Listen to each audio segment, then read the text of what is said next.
Hey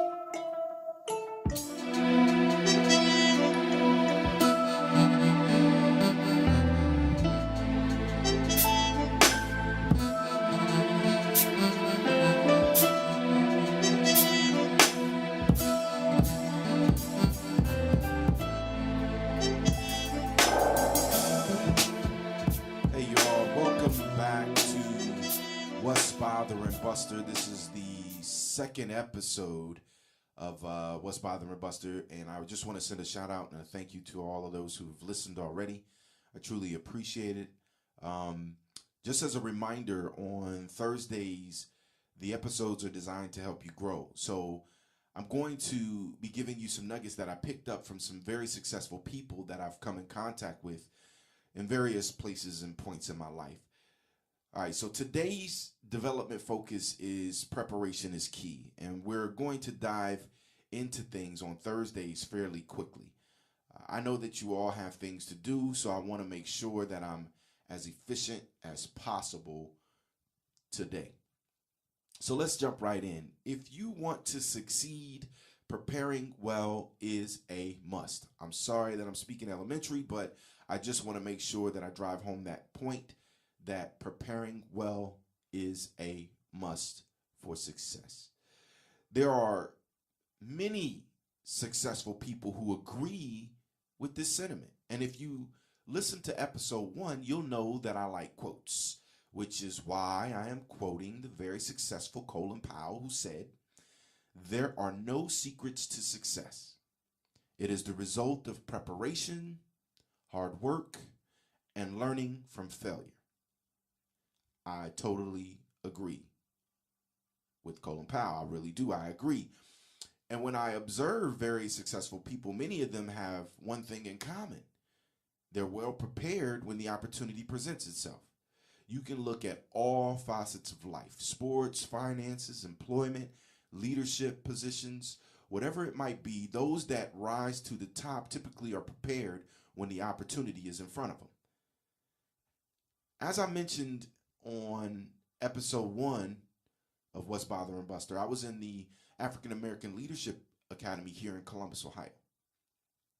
I was honored to be a part of an elite group of Columbus's leaders. And like many of my classmates who went through this academy, I was in awe of the resumes of 20 highly successful people who were in the class to even further prepare and develop it. I mean, like me, they were continuing their preparation. There were many wonderful growth opportunities forwarded to us in this class, and one of those opportunities was a casual encounter with former mayor of Columbus, Ohio, Michael Coleman. And if you don't know his resume, it's admirable, to say the least. Well, in this encounter, I wanted to gauge his one-word key to success. So I asked him if he could give one piece of advice to help the growth process of a person. What would that be? And he answered the question with only a slight pause. Be prepared. He told us that whatever he was a part of, he not only wanted, but often was the most prepared person in the room. And he shared a few stories of his relentless work ethic to maintain that position. It was really motivating to hear his commitment to being prepared. And as I mentioned, I often observe highly successful people. I watch documentaries and I read about them to just continually motivate myself to succeed. And I also mentioned on the first episode of What's Bothering Buster that I played football at Wittenberg University. And I'm only mentioning it this time because of how successful I was. I was one of the most decorated linemen in Wittenberg's history. I was committed to my success. I was just relentless to succeeding in that area. And if you know anything about Wittenberg, or just more importantly, Division III football, there are no athletic scholarships, none kaput. You don't get any money for playing football there. The benefit of playing football was, I would say, minimal, other than the relationships and the memories that it created. However, success at whatever I do has always been important to me. And I wanted to be the best, so I prepared in that manner every single day. When I left Brookhaven, I wasn't strong. My technique, as far as blocking concerned, was very elementary. But I carried with me an impeccable desire to win that fueled my energy to prepare. I would work out early in the morning while all my teammates were asleep. Then I would even come back and work out with the team again later on in the day. I was just always continually preparing myself to be the best on the field. And that mentality of preparation benefits me even to this day because I absolutely embrace the notion of preparation. And here is why. Being prepared has many benefits to it. The first benefit is it shows professionalism. So if I was being operated on and this was the doctor's first surgery of this nature and he was unable to confidently talk me through the procedure, I would feel highly uncomfortable. Just being honest. However, conversely, if she had performed this surgery hundreds of times with a 100% success rate, I would know that she is a professional and is well prepared to perform this procedure. And a key point to remember is all professionals are prepared. Again, let me repeat that. All professionals are prepared. So if you're a professional and you're listening to this, you already got it. You can turn me off and don't even go any further. But if you're a professional at what you do, you're typically always prepared. Another benefit is preparation increases self-confidence.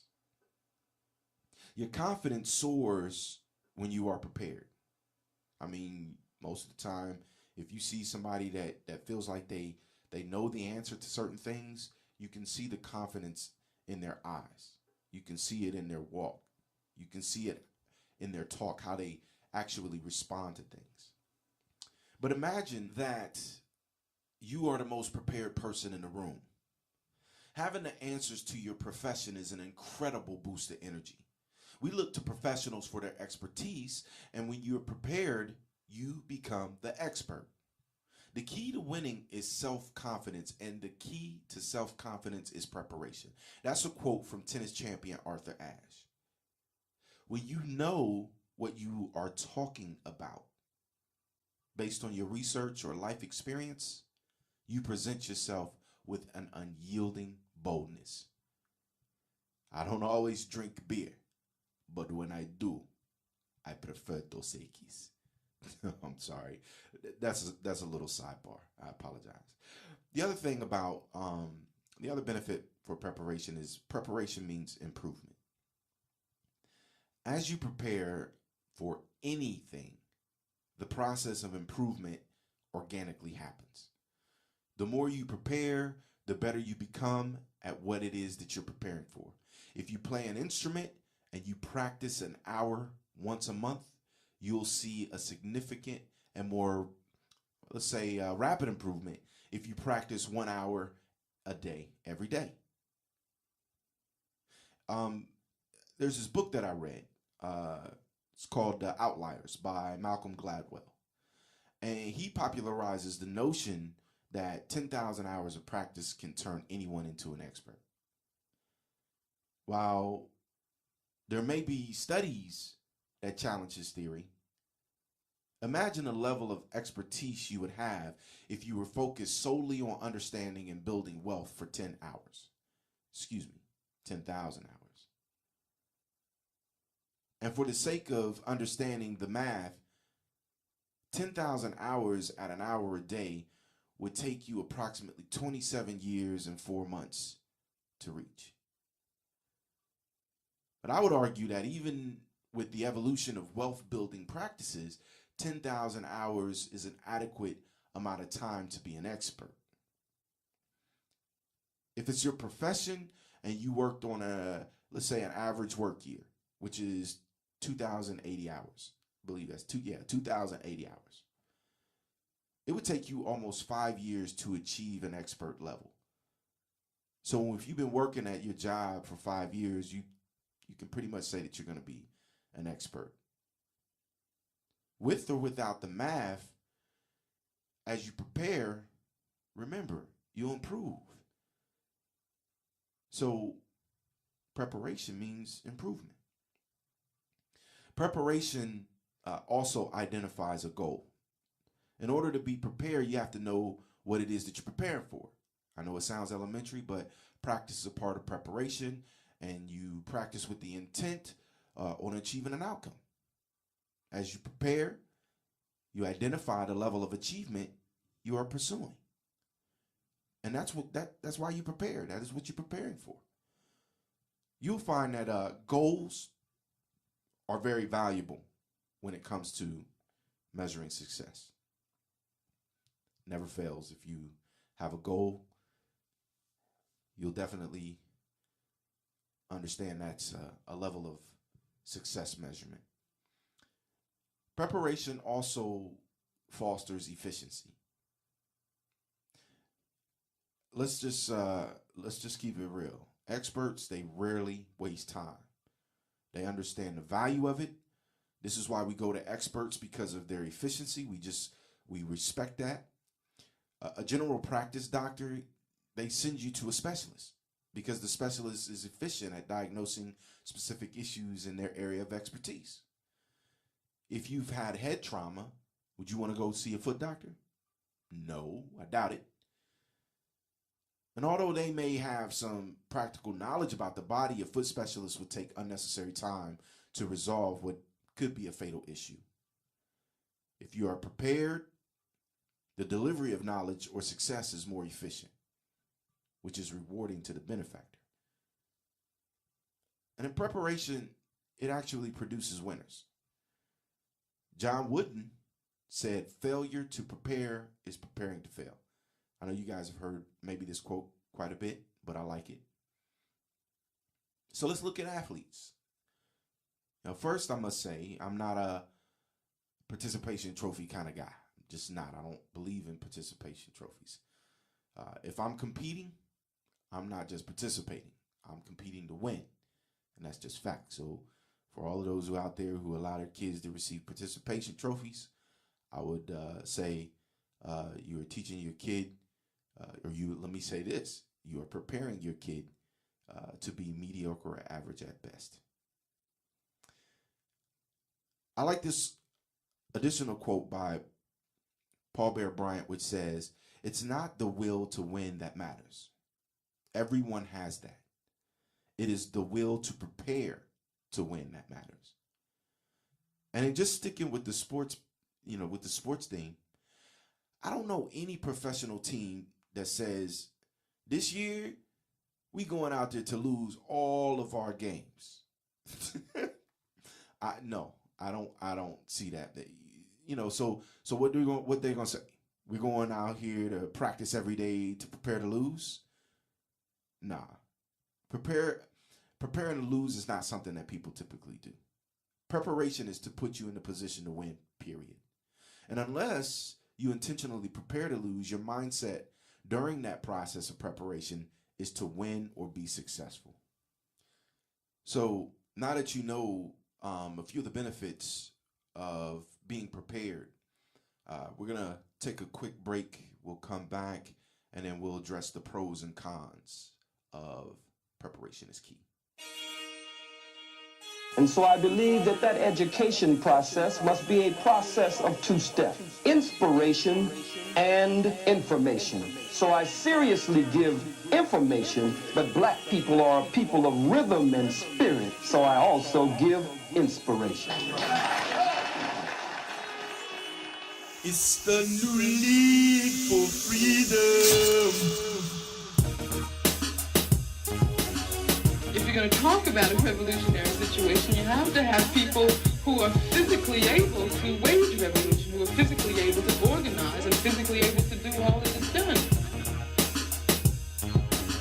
And we have come here because we share a common concern for the moral health of our nation.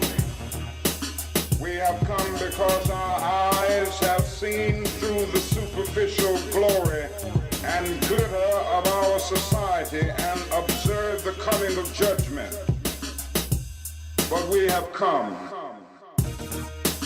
Our suffering has been too long, our sacrifice has been too great, and our human dignity is too strong for us to be proven any longer. It is a fact that we will get change. We will transform society. Anytime you beg another man to set you free, you will never be free. Freedom is something that you have to do for yourself.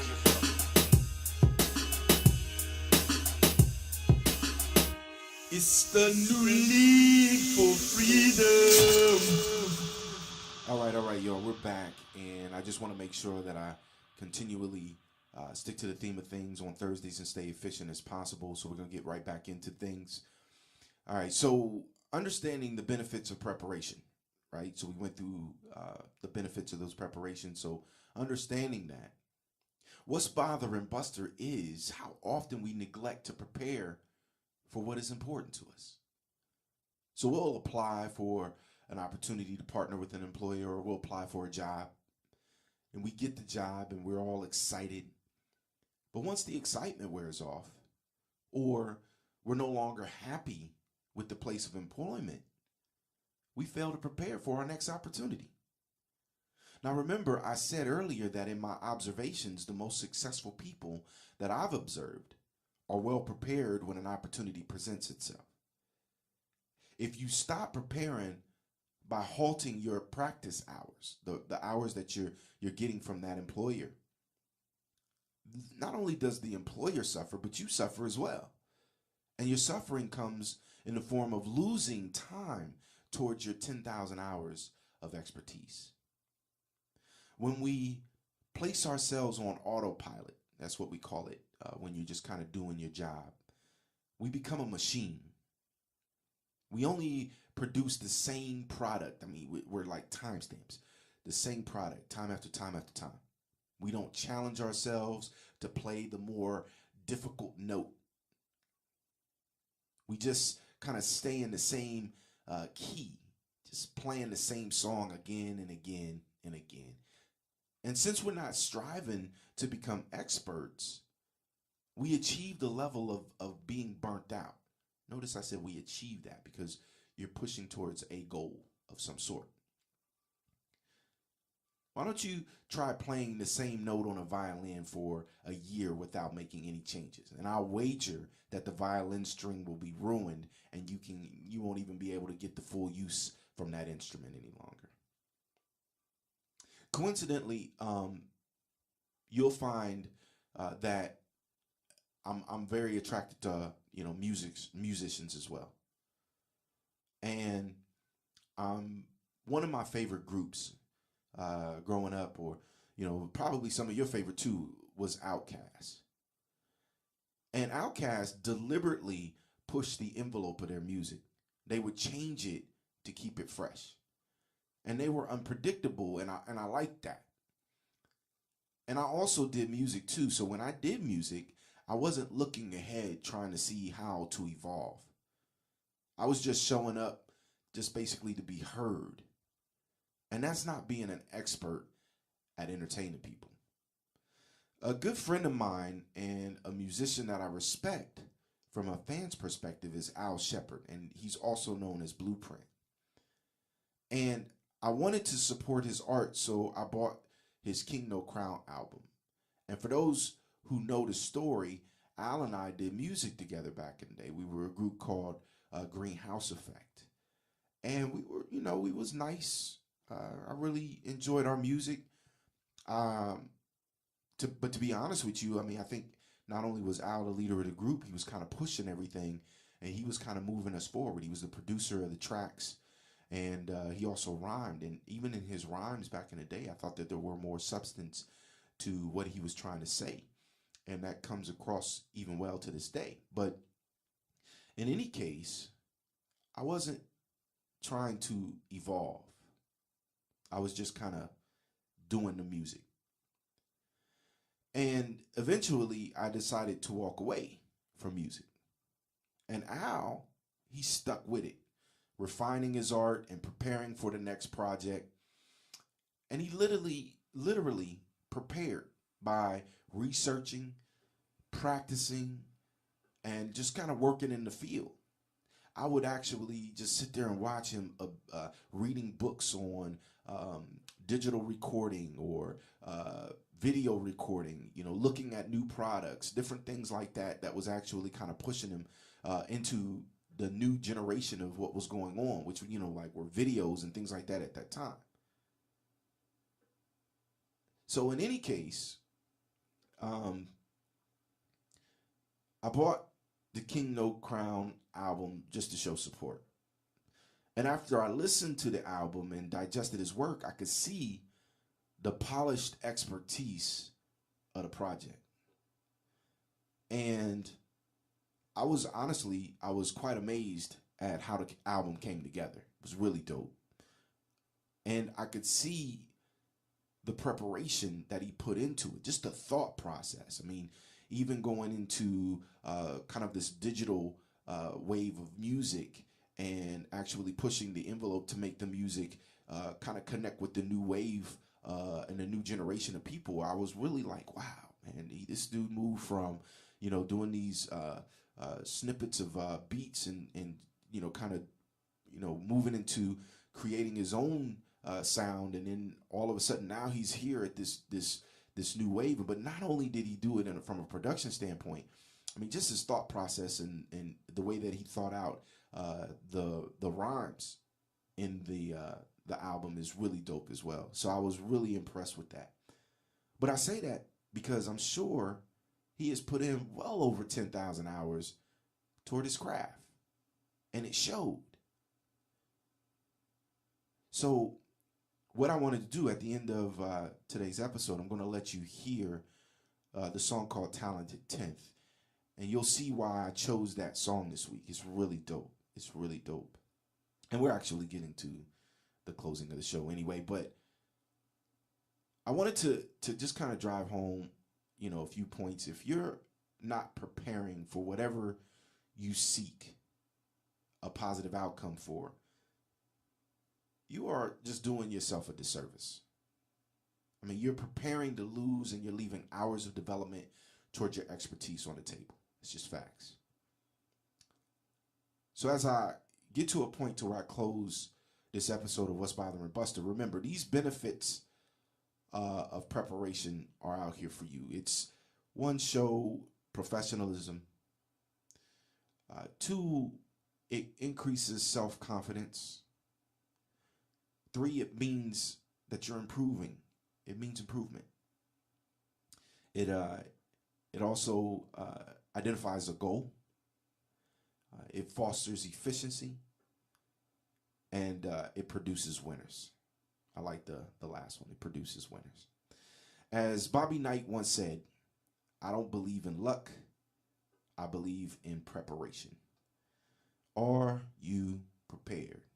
If not, good preparation. All right, my people. That's what's up. Enjoy Talented 10. Peace, my people. Turn me up in your headphones. And now it's time for New Horizons in Music Appreciation.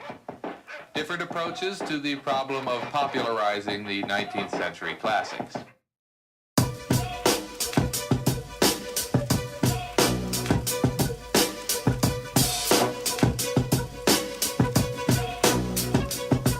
Yeah.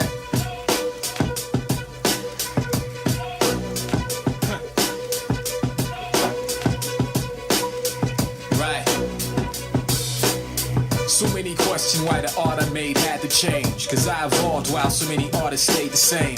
Much respect to all the pioneers who paved the way. But if I want what they got, I gotta make something great. I don't believe that any man has all the truth. Cause consciousness changes as man discovers more proof. You're not a student till you put that little fact to use. Nothing scientific or spiritual is absolute. A student approaches a master with humility. Sits in silence and at his feet willingly. A master gets mad and tells him to hit the streets. You won't learn a thing if you're busy sitting here with me. Armchair quarterbacks and backseat drivers struggle to describe things that haven't come across their eyelids. But I can tell you about the road because I get to drive.